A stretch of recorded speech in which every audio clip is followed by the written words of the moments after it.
What's up, guys? We're in Three Forks, Montana this weekend, and we're visiting Jim's Horn House.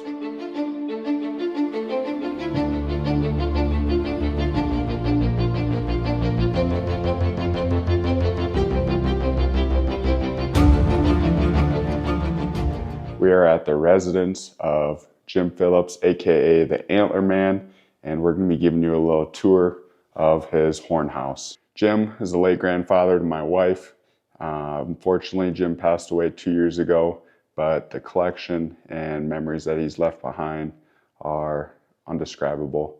Jim started collecting antlers when he was just 10 years old, and after 60 plus years of collecting, he's amassed a collection of 16,000 plus antlers in his shed. There's multiple different species of animals in his shed. He has mule deer, whitetails, elk, moose, pronghorn, pretty much everything with an antler. Jim has it in his shed. Jim was also a huge rock guru. He loved collecting rocks, making masterpieces out of them.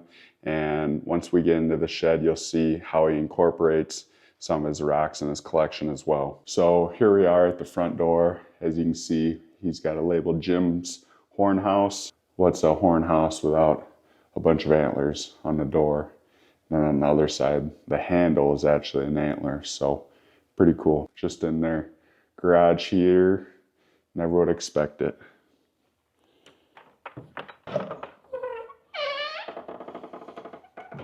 Been in here a handful of times, and every time it drops my jaw.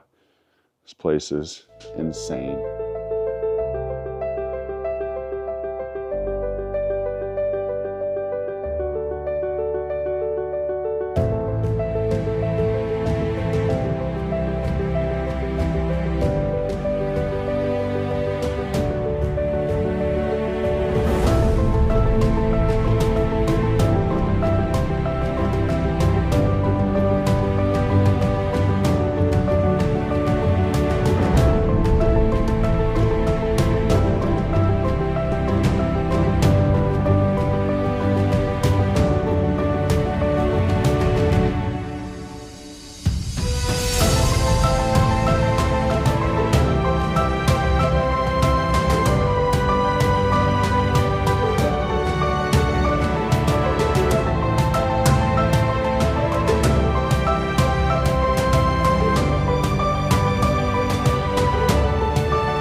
One of the things that is really impressive about this place is none of these antlers were purchased by Jim. There's obviously people out there that can get their hands on this amount of antlers, but it's going to cost them a pretty penny. But Jim wasn't interested in that. He was interested in walking, finding them himself, and creating this collection without having to buy anything. There's other antler collections out there, maybe as big as this, warehouses full of antlers as much as this, but all of those were purchased. Jim, on the other hand, just went out on foot, found them himself. Jim also wasn't into selling his antler collection.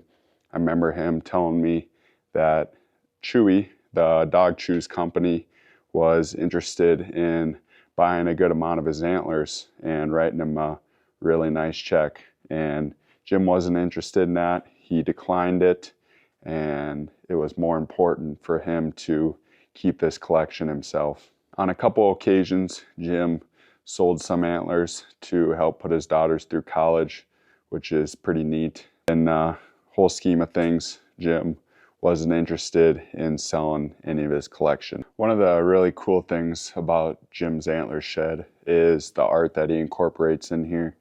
Not only does he have a ton of antlers, but he's also huge into rocks and designing with rocks. It's pretty cool.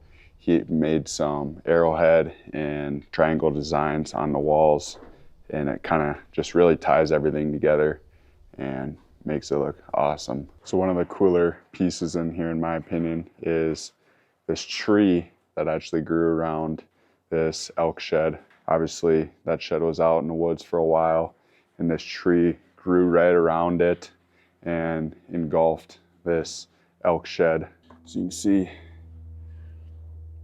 grew right around there, and that sucker came home with Jim as a whole.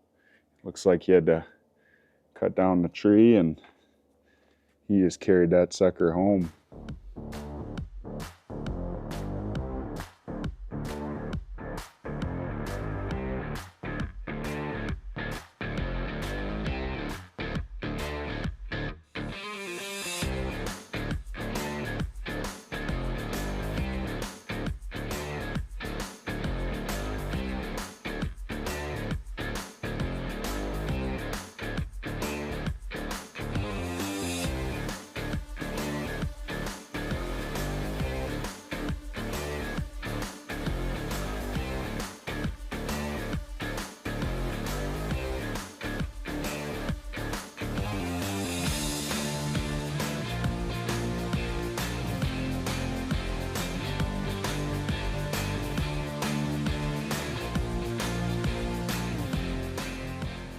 I hope you guys enjoyed this video.